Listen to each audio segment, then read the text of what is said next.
Hello, hello. Hi, everybody.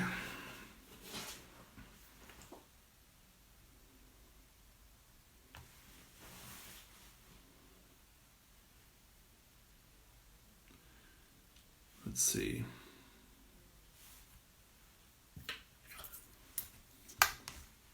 There's a lot of expectation today. Seems like Sashi has a lot of fans out there.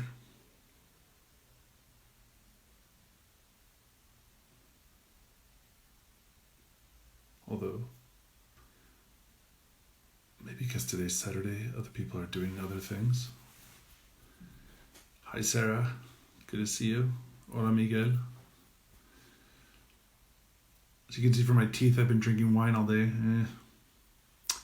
Hola, Maite. Hello, hello.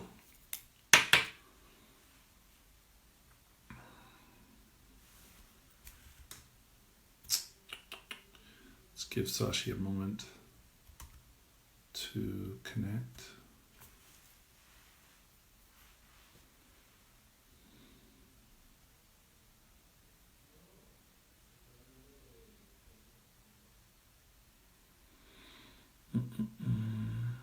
He just sent me a message just a second ago, so let's see.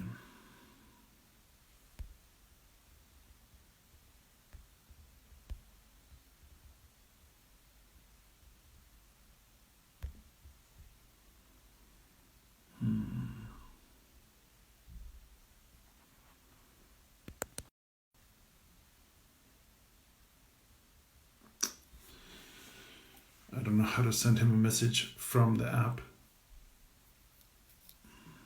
Let's see. Did I send a message? Okay.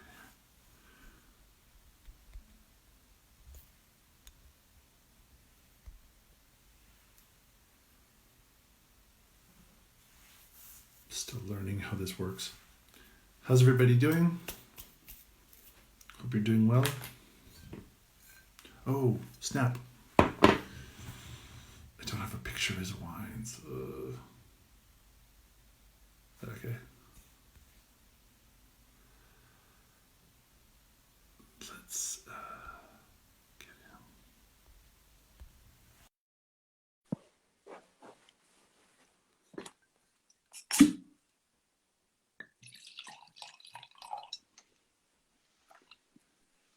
Hi. Hello. Hello, hello. How are you? I'm good. How are you? I'm good. It's been I took a really long nap, too long, because I drank a little bit too much wine at lunch and it was so nice in bed. And, and so the afternoon's kind of been a wash. But other than that, but it's like I don't even know. I don't. I'm a freelance winemaker, wine seller, export agent, whatever you want to call it, and so I work from home anyway. And this is just like I'm losing the difference between what is a weekday, a workday, a weekend. Um, I'm just working all the time. But Strange times that we're living in. yeah, totally. How are you doing? Oh, we're managing. It's everyone is, it's very uncertain, and obviously we're worried about family and friends who are susceptible, but also worried about our friends' businesses, and so it's a very uh, I think it's rare to be in a moment where you are going to be remembering this for a very long time. Yeah, yeah, I agree. Yeah, I mean, we don't. I was just talking to this about this with a friend who actually has the coronavirus. He's a winemaker out of Calatayud here in Aragon in Spain, and Mm. but he lives in Madrid. And next week, starting on Sunday, I'm doing a series on Grenaches from Spain, and I was hoping to talk to him, and so we talked like 2 weeks ago, and at that time he still didn't have his sense of smell and taste completely back, Yeah. but but then like on Tuesday or something he said he was about 90%. So I thought I thought we were going to do it for sure this week or this coming week, and he just told me that he still gets nausea and is still kind of going through the punches, rolling with the punches. He's still kind of it takes a long time because it's a pneumonia, and it takes a long time to leave his lungs alone. So Oh, it's terrible. I hope he gets better soon. yeah, me too. Yeah, me too. And at least he says he's his sense of smell and taste have come back. That was a scary moment when those first symptoms appeared, and people like somms and winemakers were suddenly losing their sense of smell and taste. I mean, Mm, any sense, if you lost any sense, sight, hearing, anything, that would that's be right. horrible. But for a winemaker or a somm to lose your sense of smell or lose your sense of taste, that's pretty bad. I know. I know. So it's yeah. But I assume that you're healthy, you're well? Yeah, I'm good. I'm good. Here where I live, that's the crazy thing about this. We have to have an enormous amount of empathy and compassion, and we have to keep a global picture of the whole country, because where I live, there are really hardly any cases, and then of those cases, there have only been very few fatalities. But but in Madrid or in Catalonia, it's quite bad. So the statistics of Spain on a whole seem really bad, and they are really bad. But it's not equally allocated or dosified among the country. There are obviously hot zones or hot points like New York. I mean, Yeah. Yeah. No, it's terrible. that's crazy. That's crazy, man. And and the craziest part is too, because of the lockdown going into effect, um, the people in New York probably want to get out. A lot of people in New York probably want to get out of New York. They probably would rather, I don't know, go to some other state where maybe their family's from, or and get out of kind of the hot zone, but they can't. So, No. No, nobody wants them.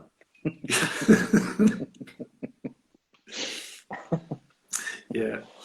Yeah, Yeah. it's Well, that's the funny thing. I mean, I remember um, I flew to Russia at the end of February, and the plane going there from Spain and the plane coming back was completely full of Asian people. I don't know if they were Chinese, or I don't know where they were going, but we already knew about Wuhan, we already knew about China and the coronavirus there. So I didn't wear a face mask or anything. So I actually didn't really think I was going to get it at all. I just thought, well, this is kind of odd. But at the same time, that's when the first, you start to hear about people, Asian people in the United States, like being treated unfairly, or being sort of like people sort of reacting to them when they got into public transport or something, just because they would immediately making an association. And now, I don't know why I'm talking about this, but now it's like, we're all in this together. I don't know. I'm just saying. no, it's yeah, it's very, very disorienting. Yeah. Um, but you were just up in. Are you still in Oregon, or are you back in California? No, no, I'm back home now. We still have vineyards to manage and wine to make, and so even though it's we're being very thoughtful and careful about the social distancing and very respectful of what the government wants from us, there are some things that still need to get done. So I'm still moving around. Sorry. Yeah, right. I mean, you can't. Everything can't grind to a complete halt. How did you? How did you? So most people who are watching, obviously, I think they know who you are, because otherwise they wouldn't be watching. I don't think I have that many fans. Uh, I think they're here to see you. But but the project in Oregon, and the whole series this week has been about Santa Barbara County, but it's so cool to have someone like yourself who's making wine in Oregon as well. How did that start? What made you guys get into that, or what was sort of how did you discover Aola Amity or the Aola Hills Mm. and Well, Oregon? Or I mean, it's a very beautiful place, and it's obviously a wonderful place to make wine. Raj and I are relatively newcomers, and so yeah, we're still getting our bearings, and we're still learning about the appellation and the terroir. But we were introduced to it, or we came to it because my involvement with Evening Land started at the very, very beginning. Um, and the very first property that was kind of put into the portfolio was the Occidental Vineyard in Sonoma. We now do a métiage with John Raytek at Cerritos with that vineyard. And we began the planting down the Santa Rita Hills, which is now Domaine de la Côte.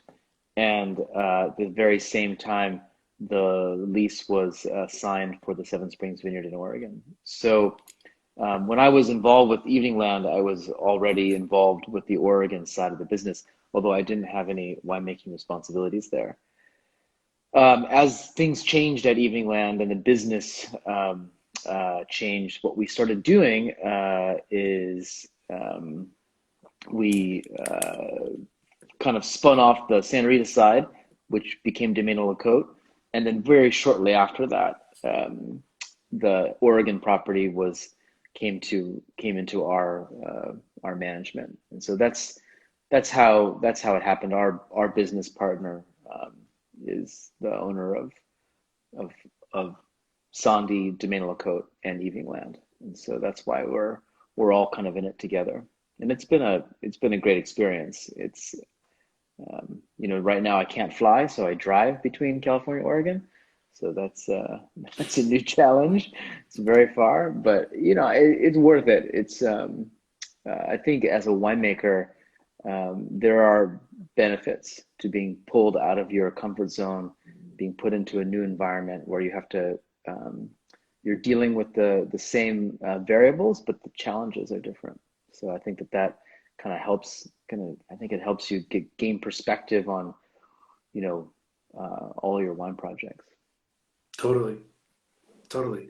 I mean, I was just listening yesterday to Pedro Parra Mm, talking about the chalk and the basalt soils, and we have different. You guys have more like a schist soil there in your Domaine de la Côte.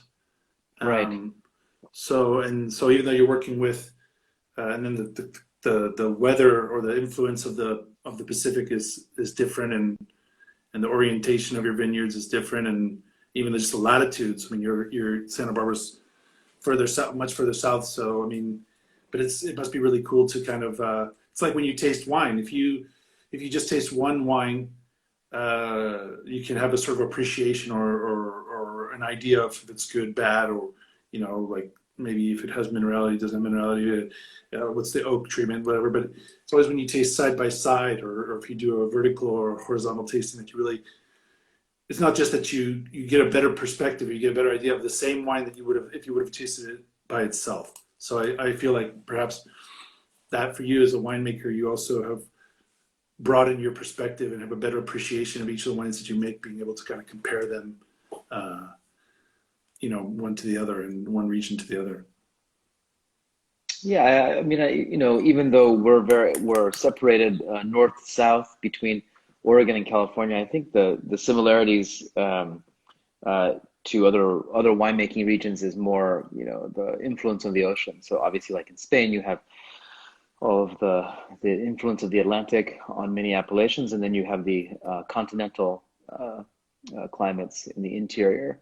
And so this is the similar to what we deal with between Domaine la Côte and Evening Land. Domaine la Côte is very influenced by the ocean, and the terroir in Oregon is more continental. It's an interior climate, and so it gets very, very warm in the summertime.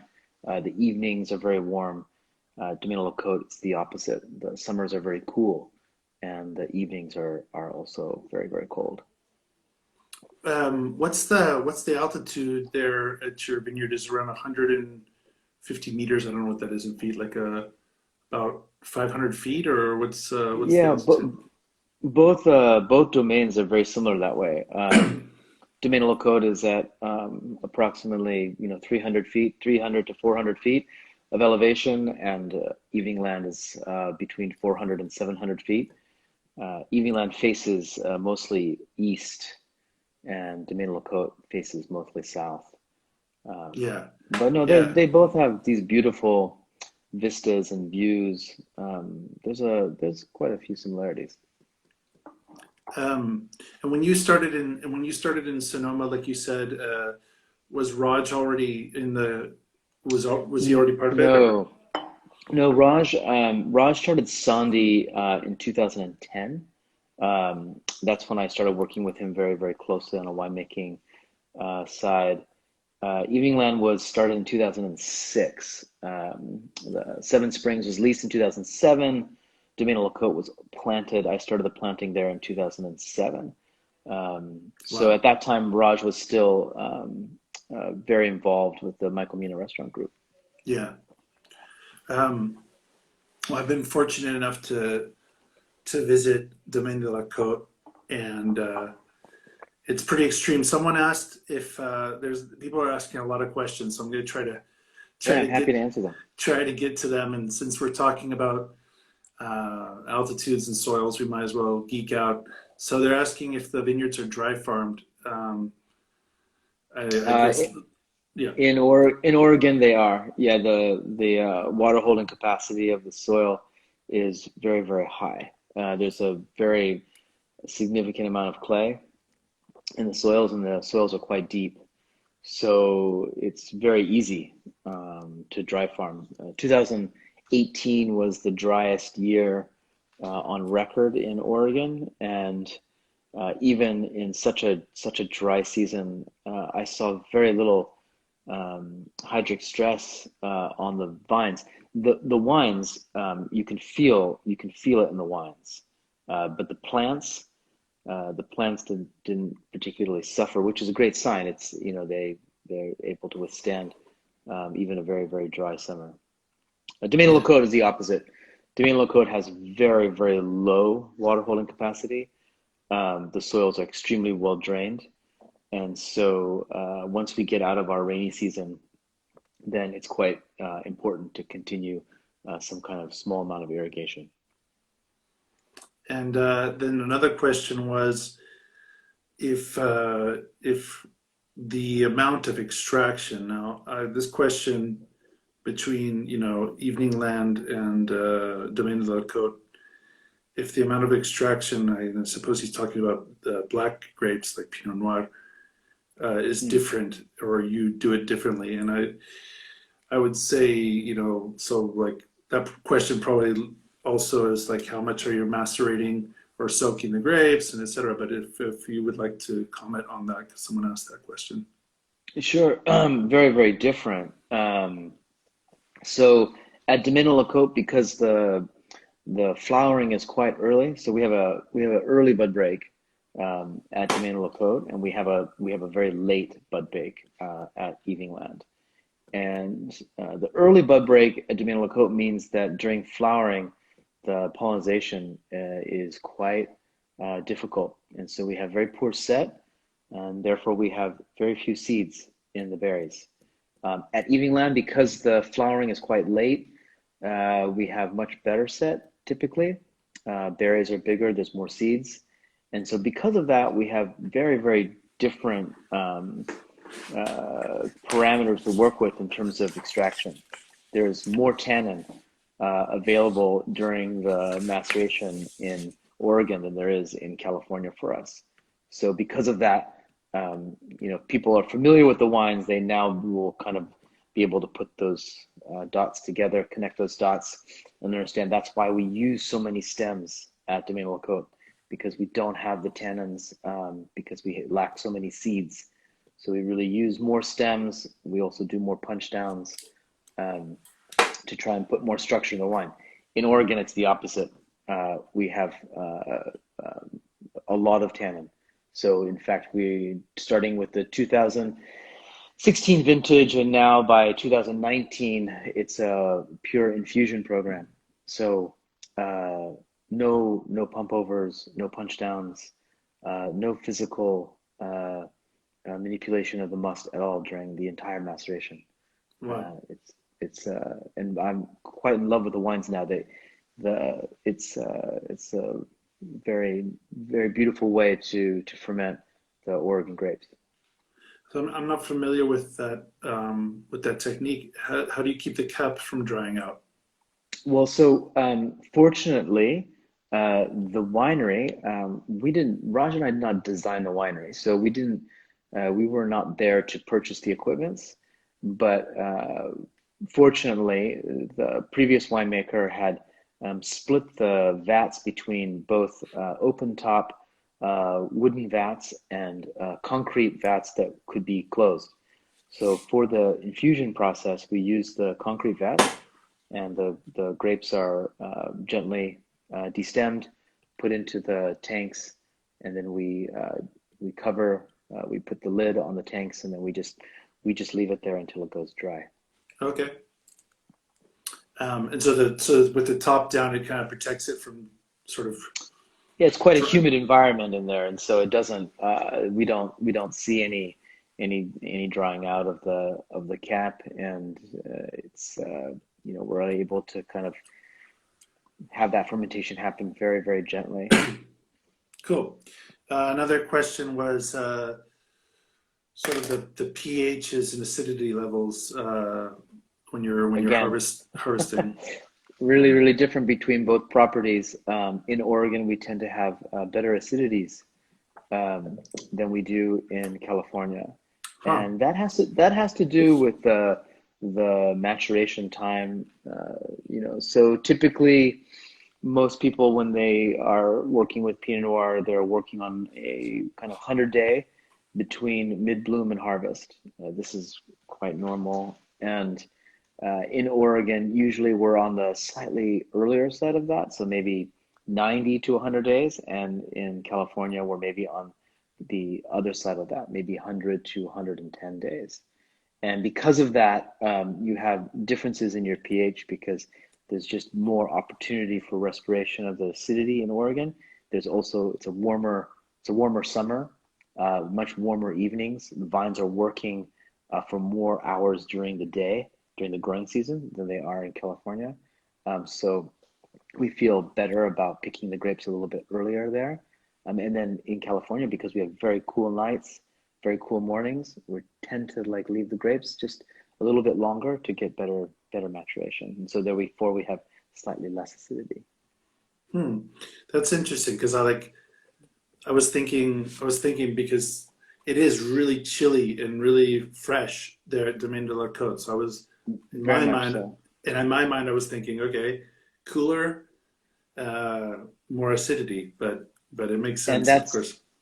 and that's true for the Chardonnays. So with white grapes, when you are not very concerned with the phenolic maturity, Hmm. then you can pick the grapes very early and really capture all of that great natural acidity. That's why the Sandy Chardonnays have very, very low pHs, very, very high TAs. But with red grapes, you have to be careful because if you pick the grapes too early, Right. then the wines will have an austerity to them. And for me and Raj, we've always loved reds that um, are, of course, very balanced in their alcohol, but have that great, ripeness, that beautiful fruit. Yeah, for sure. Um, I tried to buy some Sandy from Villa Viniteca before this interview or this talk, and they were sold out. Couldn't buy anything. So I was able to get my hands on a bottle of Evening Land, Mm. um, Pinot Noir, and uh, and then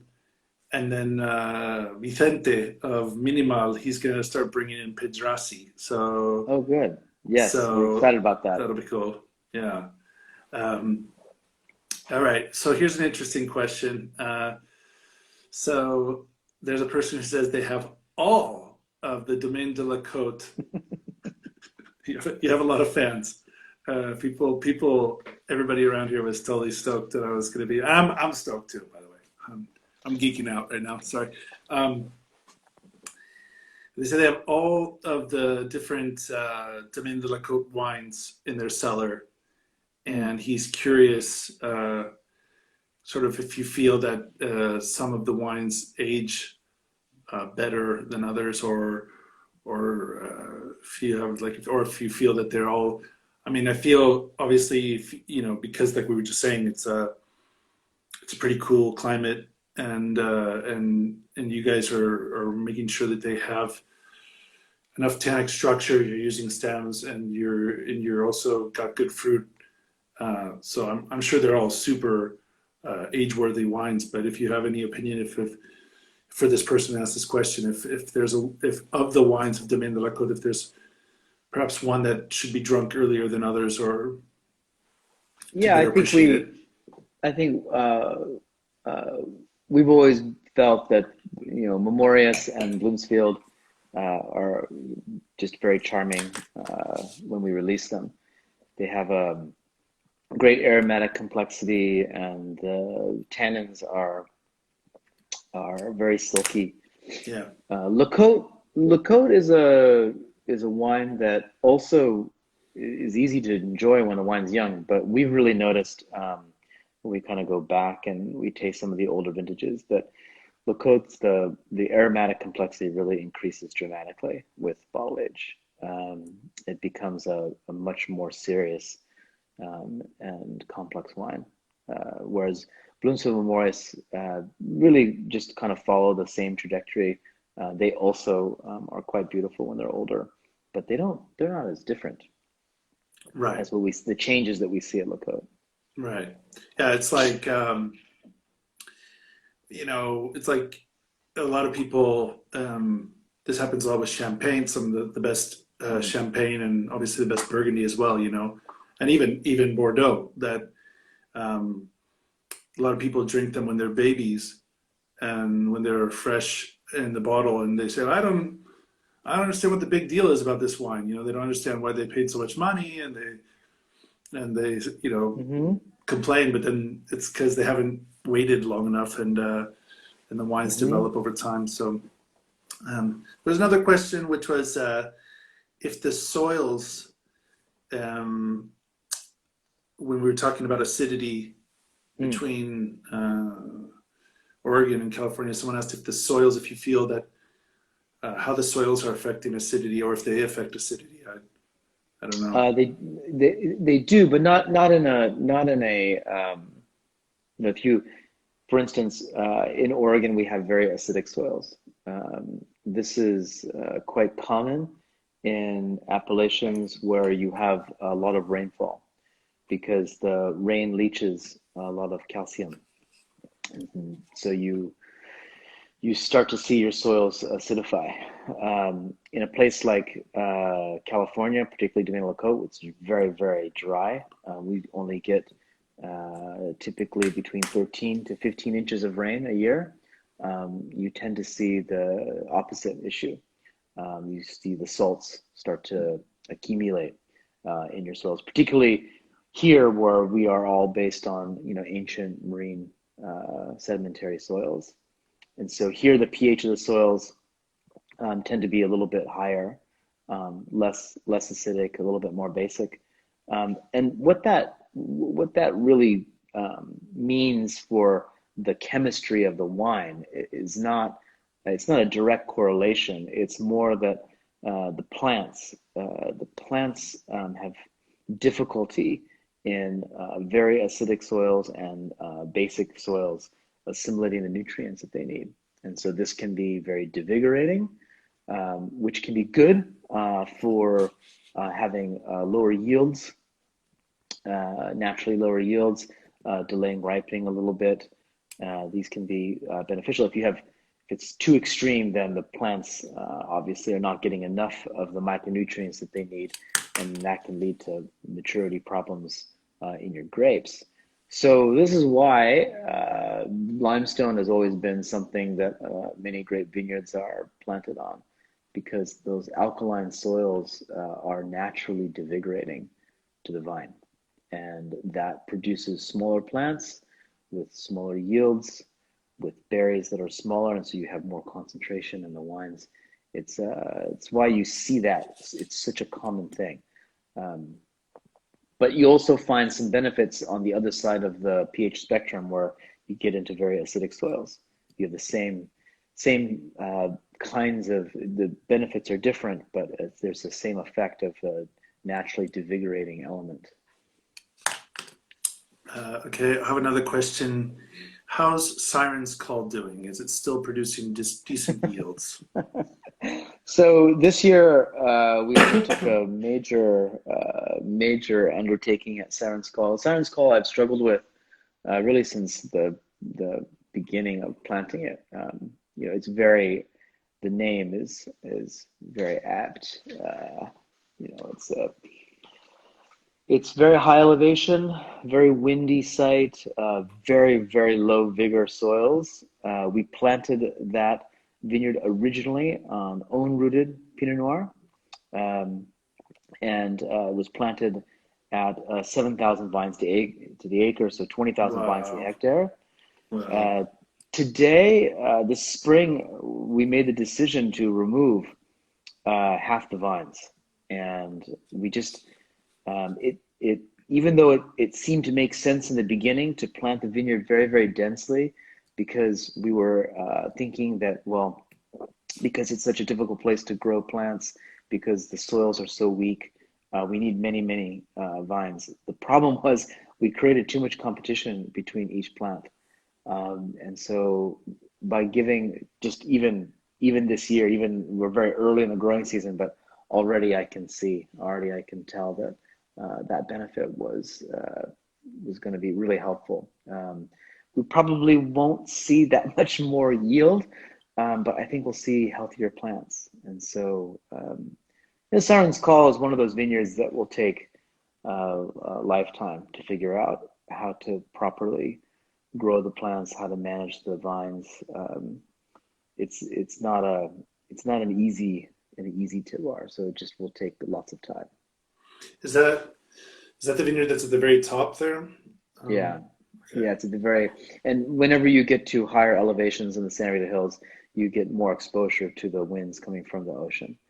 So you get wind chill factor. So you are dealing with cooler microclimate, but also, with the exception of Syrah, um, and that's something very interesting. But all other Vitis vinifera, the pores on the underside of the leaves close when the wind speed gets high, and that's to preserve the moisture inside the plants.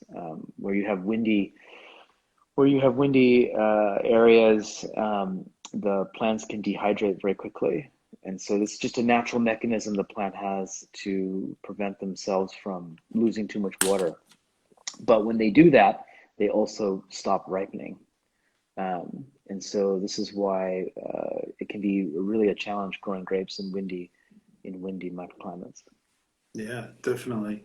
Um, would you consider yourself are you the as well the viticulturist for the wineries where you make wines No, or so I have great vineyard managers in both properties. Chris King is our vineyard manager here in California at Domaine Côte. He and I planted the vineyard together in 2007. He is someone who I've known for a very long time.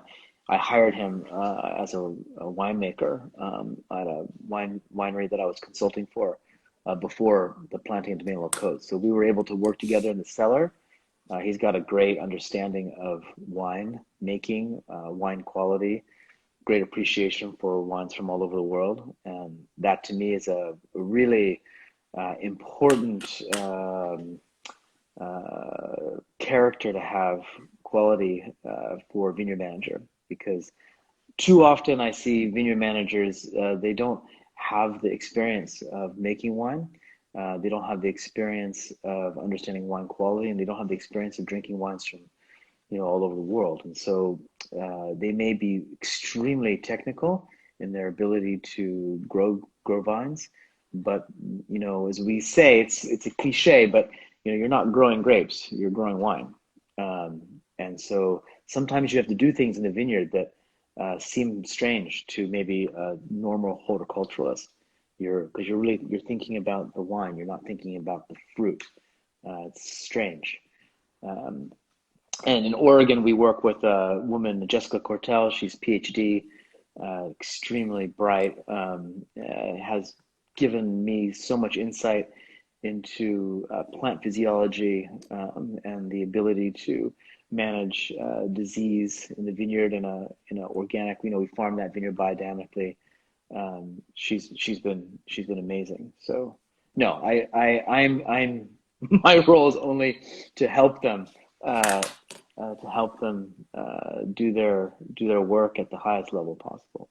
I was going to ask you earlier, because in Oregon you don't have the same aspect as you do as Domaine de la Côte. Do you have any problems with spring frost? No, because the bud break tends to be quite late there. Oh yeah, you said that. So that's a real advantage to growing grapes in Oregon. They typically, there's not a need for frost protection. Whereas in California, particularly at Domaine Lecote, where we have very early bud break, frost is always a major threat. Really? I mean, I feel like Domaine de la Côte's kind of protected on all sides, but I mean, there are some vines down at the bottom of that sort of bowl, but do you get Yeah, some frost on there? we do. It's, at the higher elevations, it's not usually a problem. We also see slightly later bud break at the higher elevations. But this area always, it's very common for a cold front to come down and for the nighttime temperatures to get well below freezing. And if you already have green tissue in the vineyard, it's very scary. Yeah, it snowed in the hills. Not not a tomato logo, but yes, I think of around came down to about 4,000 feet, even as far as Los Angeles and the mountains north of Los Angeles, they got quite a bit of snow. Yeah. Yeah, you're still hoping for that postcard, that Christmas card of Domaine de la Côte with snow. With snow on it, yeah. You guys can put on like big parkas and go out there like you're really like earning you're working Right, hard that's and right. this stuff. That's right. So we're gonna segue into Piedrassi in a second, but Okay. are you still making wines in Sonoma or have you dropped that? No, so we only have one vineyard left in Sonoma, and that's the Occidental Vineyard. As I said earlier, that's a métiage with John Raytek, I just went to go look at the vineyard about a month ago. It looks beautiful. He's doing a fantastic job. He's a great winemaker, and so the vineyard is in very, very good hands. We're very proud to be working with him. Uh, so just Oregon and Eola Amity Hills and the San Rita Hills. That's our main focus for Cool. Pinot. Uh, Someone before I segue into Piedrassi, let's see if we get there. Someone's asking if they say that they love the Evening Land Gamay, Mm. and they would love it if you could share sort of what the winemaking is on that wine and how you. I Uh, was talking to Amy Christine and Peter Hunkin the other day, and they were like, Gamay is the most popular grape right now in California, and they were even like slightly lamenting not having planted Gamay at their Joy Fantastic vineyard, and I'm like, I think you're good with Pinot Noir and Chardonnay. I don't know. I think that so we do have Gamay planted at Evening Land. Uh, we love making that wine. That wine's made very traditionally. It's a maceration carbonique, so Cool. it's also no manipulation with those grapes. There's only a few a few pump overs, no punch downs, and the fermentation is quite short. The challenge with Gamay in Oregon is that Gamay ripens quite late. And so in Oregon, if you have a late season, it can be a real nail biter to getting the grapes ripe.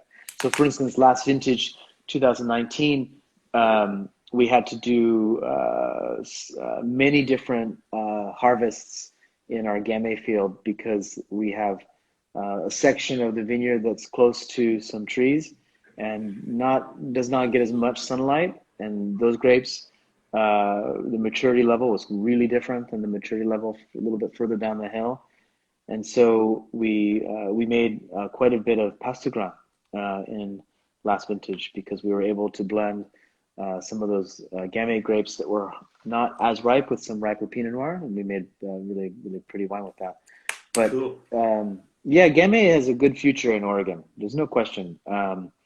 And I think that Amy and Peter's comment. It's the Gamay is it's an easy wine to appreciate. You can drink it early. If you make it with very low sulfur, it has this great kind of vibrancy, and it's low tannin, lots of fruit. Yeah, it's a real modern wine in many ways. Cool. So one of the questions someone asked way earlier, I don't know if they're still watching, but they asked if Melissa is still making bread. Oh yeah, well she's at the market right now. So obviously in the age of COVID-19, it's we're trying. A lot of businesses are shut down, but bakeries, supermarkets, farmers markets, they're considered essential services, which I agree with. And so she goes to the farmers markets on Saturdays at Santa Barbara and sells the bread. And it's a very different experience right now. Everyone's wearing masks, and you have to be very careful with your distance between your customers. No free But samples. there's no free samples, no. But it's thank God it's there. I mean, I really admire her courage for continuing to do that. It's not obviously it's not the safest thing to be doing. I think it's she's putting herself at some degree of risk, but I think that the local community, we need to still have some things that are normal, like being able to go to a farmer's market. If you start to take all these things away, I mean, I think we're all going to go crazy. Yeah, totally. Yeah, I mean, you got to have bread with your wine, man. It's like, especially during Easter and Passover, if you don't have bread with wine, man, It's a little bit that's of yes. That's a that's no little, good. Uh, so she's got to keep up making the spreads and selling them. So yeah, I she's get doing that.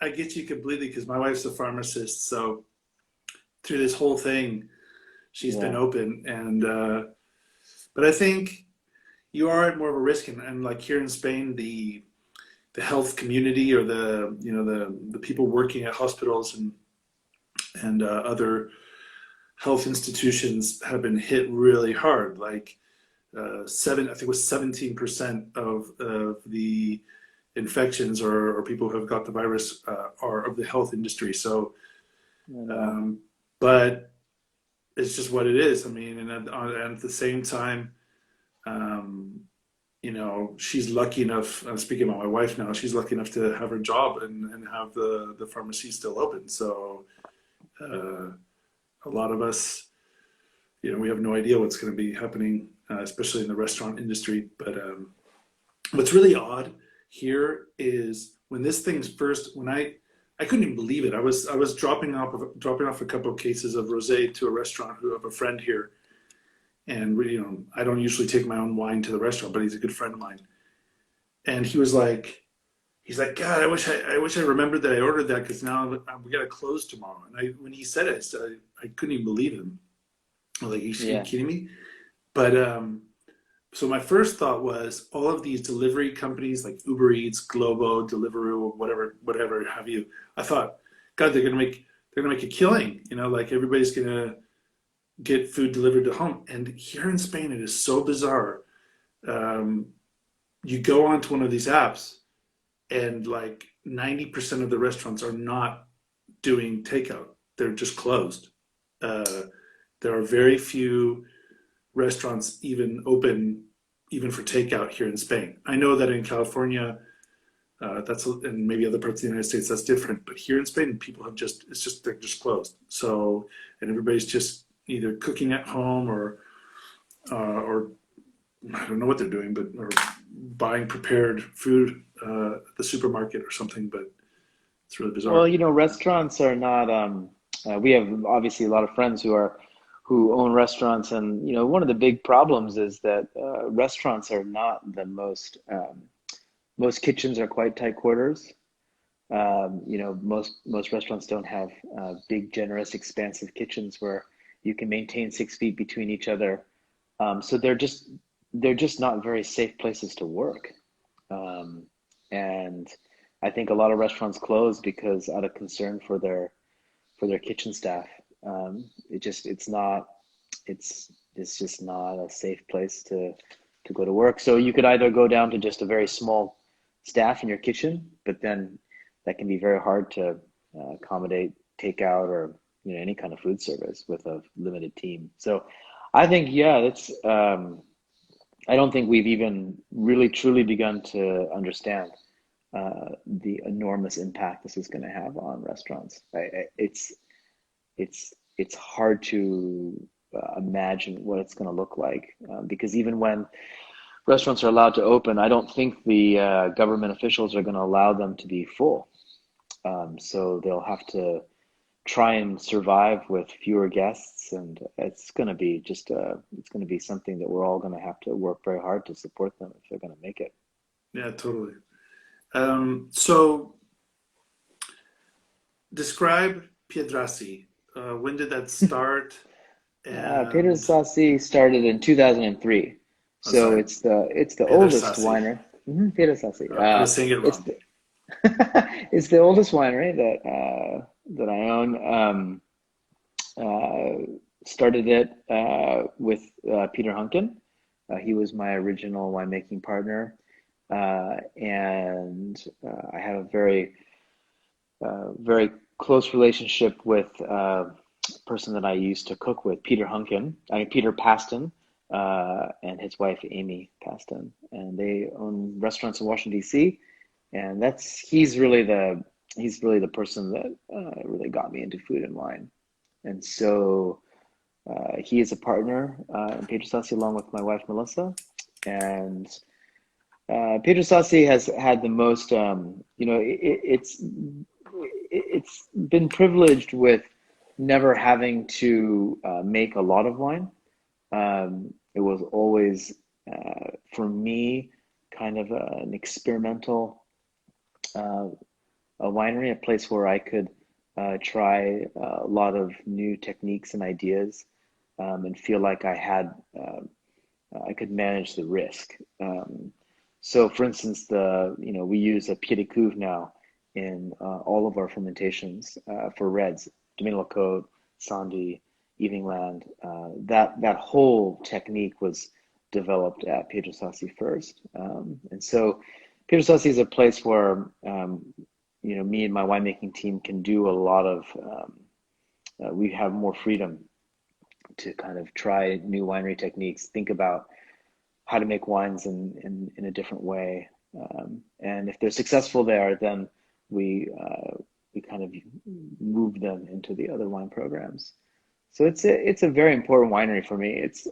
It's also had the most changes. The wine style has changed very much from 2003 to 2019. Yeah, It's a totally. tasting. It's a tasting that I haven't done yet publicly. I have done it internally, but it's something that I would like to do one day. I think it's when you do a vertical tasting of Piedrasassi from the very first vintage to the current vintage. I don't 2003s are still tasting okay, so maybe I can do a 20-year retrospective.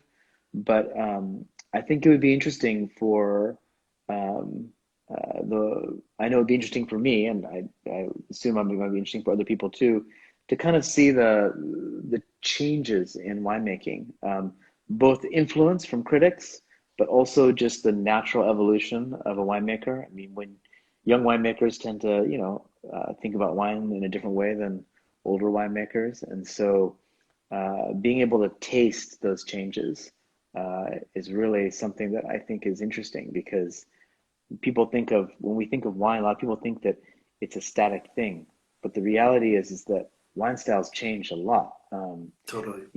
at every domain. And why do they change? That's really interesting. Do they change because the climate has changed? Do they change because the winemaker changed? Do they change because of influences from the media? It's something that I think the would make the story of wine even more interesting and complex for a lot of people. Totally. I mean, yeah, apart from the fact that obviously as a wine drinker, like a winemaker and a wine drinker, your palate changes over time and Absolutely. and certain things like vibe you better or vibe you worse and that doesn't mean obviously when you taste back onto a previous vintage or even a wine that you used to love, it's not that you don't love it. I mean, you don't not love it or you don't hate it, but it's just lost that energy. It's your energy's in a different place. So it makes complete sense that obviously too there's just the sort of knowledge or technique to it. Did you ever see that documentary about what was it called? Jinjo Dreams of Sushi or Oh, of course. Yeah. God, Yeah. I mean the Yeah. guys. Uh, there's a sushi chef here in Spain, and he's Spanish, but he went to Japan for 11 years, and he just to clean the rice, just to rinse the rice from the sack to when it's actually like they can start using it to make the sushi was 5 years. He was just cleaning rice for 5 years. So Yep. you know, you know, The how, Japanese take that to an extreme, but yeah, no, I mean it's typically the apprenticeship program with a sushi chef is a minimum of 10 years before they even allow you do it, yeah, make to anything. just start to interface with the customers. So yeah, no, I mean, winemaking is also it's a really slow process because you can make wine only once a year.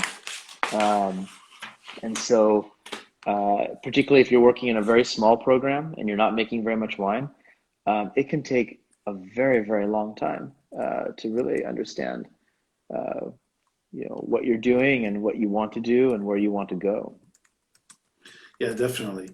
Um, it's hard to ask you this, but in a nutshell, what would you say would be one of the clear sort of changes you've made over the years? I've had a lot of influences. Raj has been a really important influence for me because he has, I mean, he introduces everyone in his world to so much wine.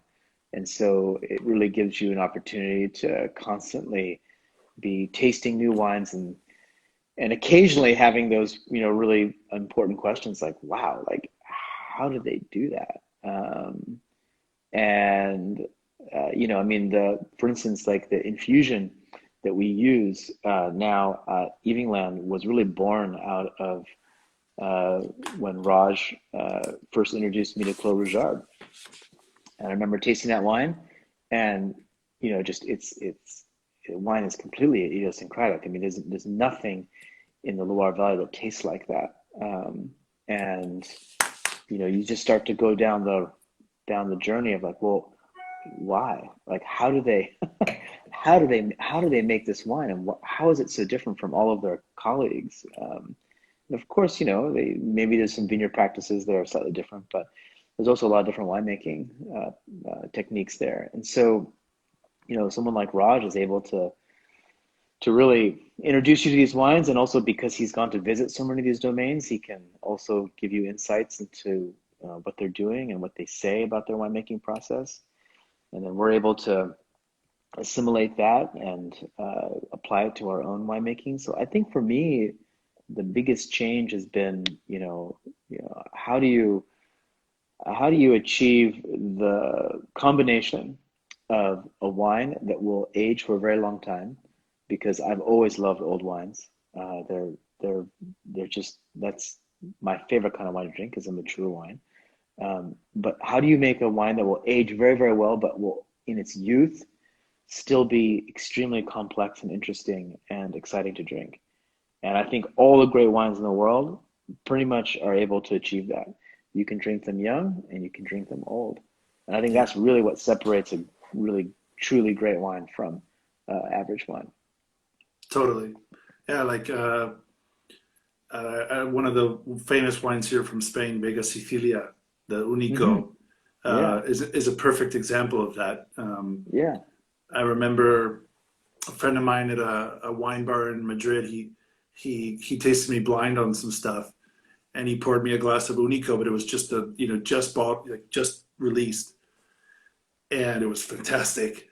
But I never thought it was Unico because all the Unico I've ever drunk was like 15 years old, 20 years Yeah. old. But and that's one of those things where like I think the question we had earlier about how long to sort of wait to drink the Domaine de la Côte wines is a great question because, like you said about Bloomsfield, um, it's or Memorious, you can wait and they'll age, but you can drink them now and enjoy them, and that's really important because I think sometimes we all do that. We wait. Sometimes we wait too long to drink the wines, and it's not that they passed their prime, but you think it would have just been more fun, and I didn't have to wait so long.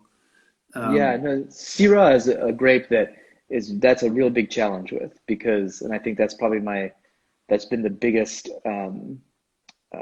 focus at Piedrasassi is to figure out, how do you make Syrah that is both charming and delicious when it's young, but will age for a long time. I mean, obviously we all have our benchmarks in the Rhone Valley, and you know, I I mean, Jave Hermitage is one of the greatest wines in the world.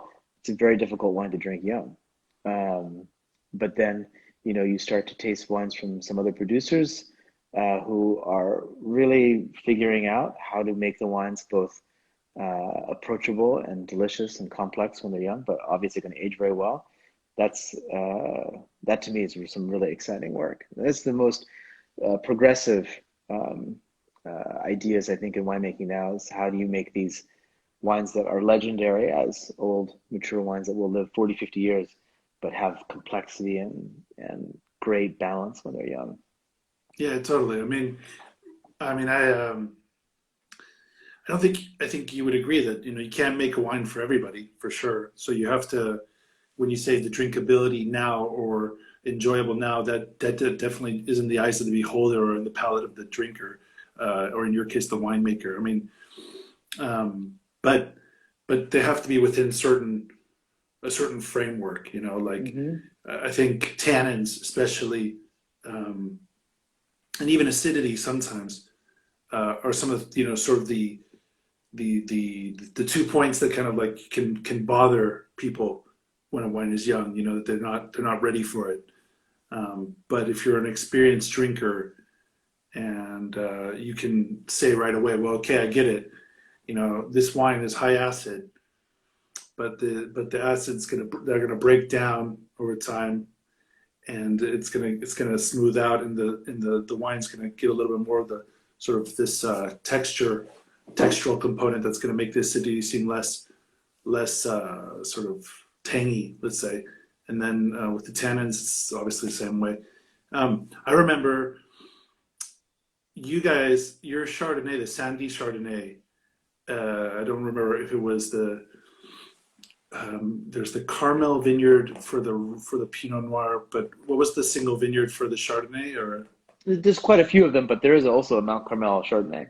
okay, I think it was the Mount Carmel Chardonnay, but I'm talking like when Sandy first came onto the market when it first was released, and I was blown away by it because I had never tasted that flinty characteristic, that sort of Mm. minerality in any Santa Barbara County Chardonnay at that time Hmm. and place. And I really tripped out on that wine for a long time. That was one of those, whoa, these aha moments that you could Rita's Crown. Someone says Rita's Crown killer. They're saying, The Rita's Crown, the 2011 Rita's Crown it was a very, there was a big spring frost and the crop levels were extremely low.